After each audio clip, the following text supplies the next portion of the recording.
Oke, Bu Vita, kenalin saya Anselus Bagas Siliwangi dari kelas 11I dan sekarang pada kesempatan kali ini saya akan menjelaskan kondisi politik dan ekonomi Indonesia pada masa penjajahan Belanda. Kondisi politik dan ekonomi di masa Belanda itu dibagi menjadi tiga, yaitu pada masa VOC, masa pemerintahan Batavia, dan masa pemerintahan Belanda. Pada masa kondisi politik pada masa VOC itu ada empat. Verplice pertama itu Verplice Leverantie, yaitu kewajiban rakyat membayar pajak berupa hasil bumi.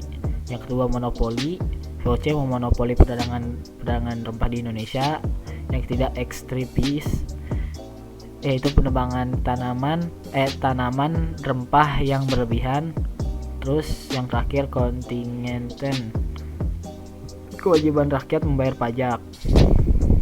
Kondisi ekonominya pada saat masa VOC yaitu hasil penjualan rempah pada VOC tidak menguntungkan petani menjadi rugi karena tanaman rempah yang berlebihan ditebang oleh VOC. Penghasilan rakyat semakin menipis karena harus membayar kebijakan pajak kepada VOC. Terus selanjutnya kondisi politik dan ekonomi pada masa pemerintahan Batavia. Kondisi politik terjadi ada dua, yaitu sistem kerja Rodi dan Preangistel. Kerja Rodi adalah sistem kerja paksa yang ditetapkan oleh pemerintahan kolonial Belanda pada rakyat Indonesia. Kalau Preangistel itu kewajiban untuk menanam kopi di wilayah Parahyangan.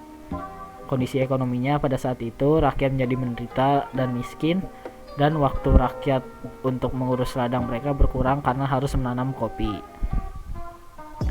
Lanjut itu masa politik dan kondisi ekonomi pada masa pemerintahan Belanda.